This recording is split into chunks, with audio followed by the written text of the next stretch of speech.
the Australian stock market and tripled the stock price and made a killing,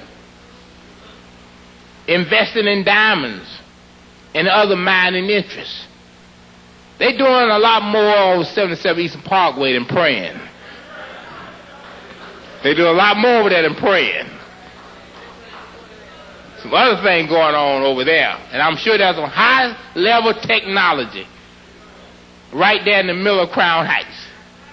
High-level technology, and that empire over there is worth billions. Billions of dollars that empire there is worth. And Shabbat. Yeah, Shabbat. They are making millions of dollars. And it shows you that you got to have a few dollars. You got to have a few dollars. And let me say this. Some people ask, well, why is it that you first ask for people with $20 or more?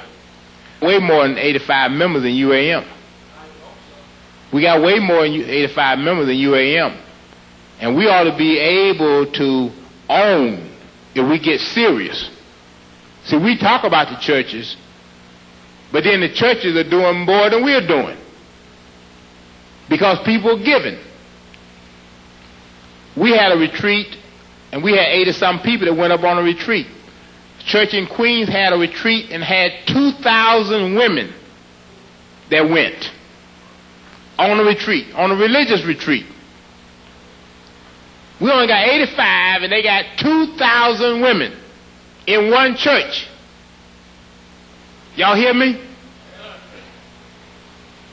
They are serious. And many of these churches got white Jesuses on that wall. But they're serious. They are real serious. They're real serious. And we're glad that we got a serious speaker here in the house tonight.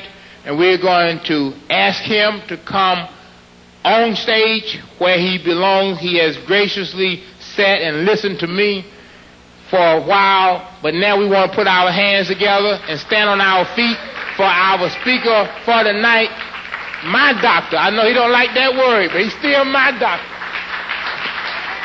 And my brother, Brother James Smalls.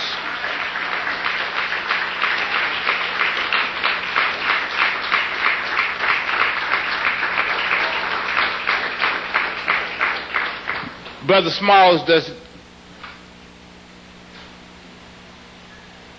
does not want people to say flowery things about him. He's a very modest person. He's a real man. And he doesn't look for publicity. His ego is intact. He's a real man. A lot of these Negroes around here are mental midgets. They want to be praised at every turn. They don't feel secure until they find their names in the newspaper. This brother is seriously working on behalf of our people and doing it in a very serious manner. And he is growing strong roots in our community. And we are so blessed to have him in our community, and he is continuing to grow stronger and stronger and stronger, and we want to bring him to UAM as many times as we can. I introduce to some, present to others, our keynote speaker for the night, Brother James Smalls.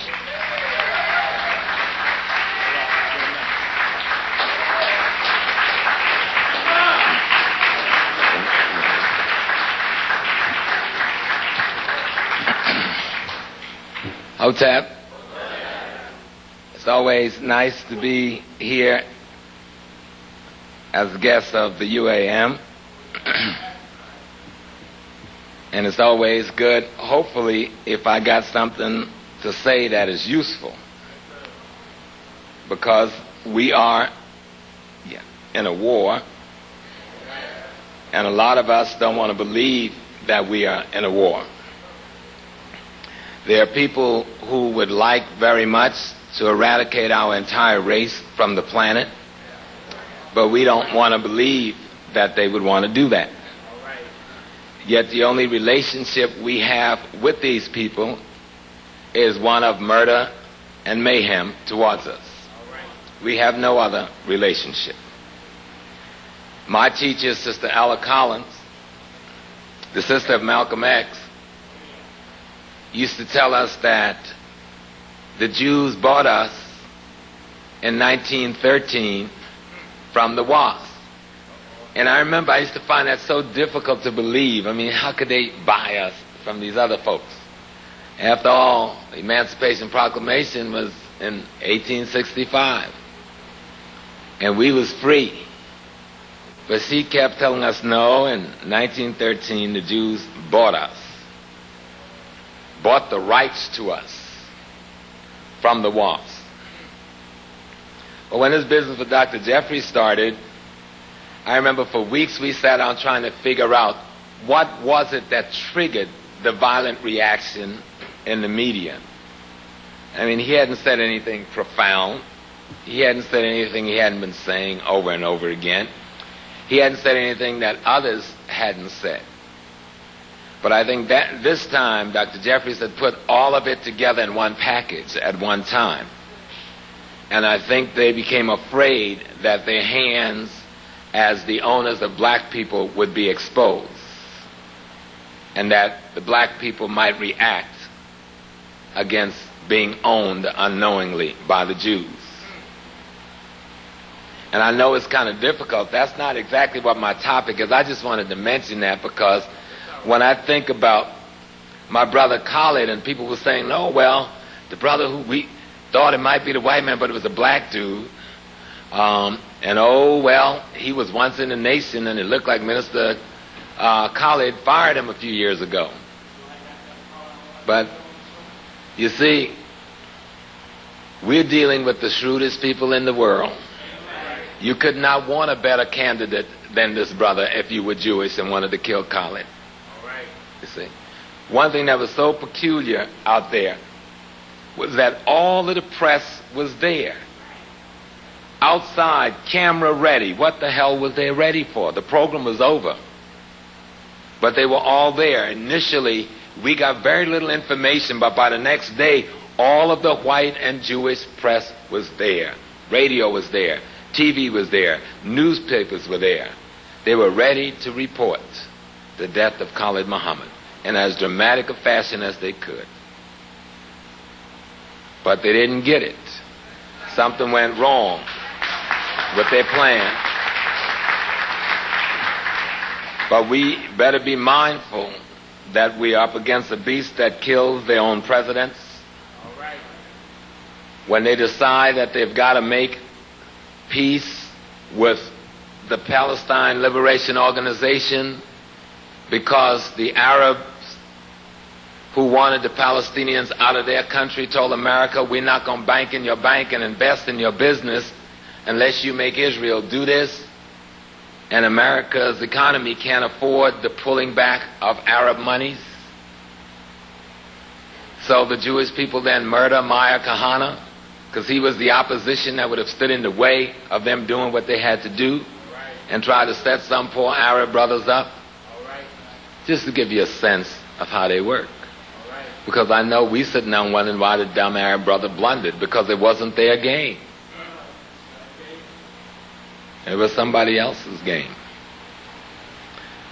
That's leading into really what I came to talk about.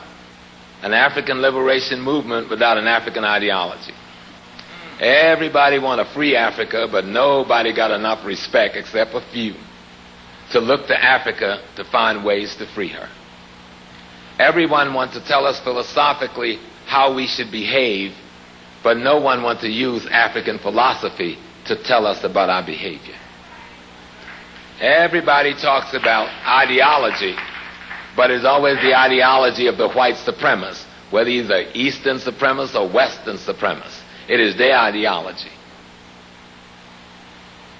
Even when we talk about religion, except for a few, we're talking about the white supremacist religious view.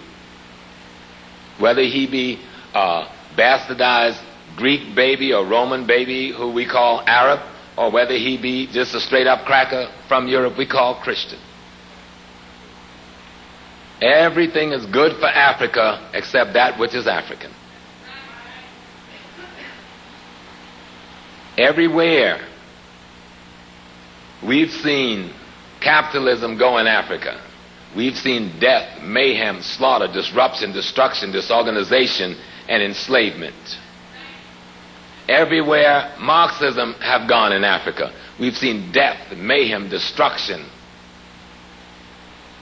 Everywhere Christianity has gone, we've seen enslavement of the mind, denigration of the culture, denial of the African historical reality.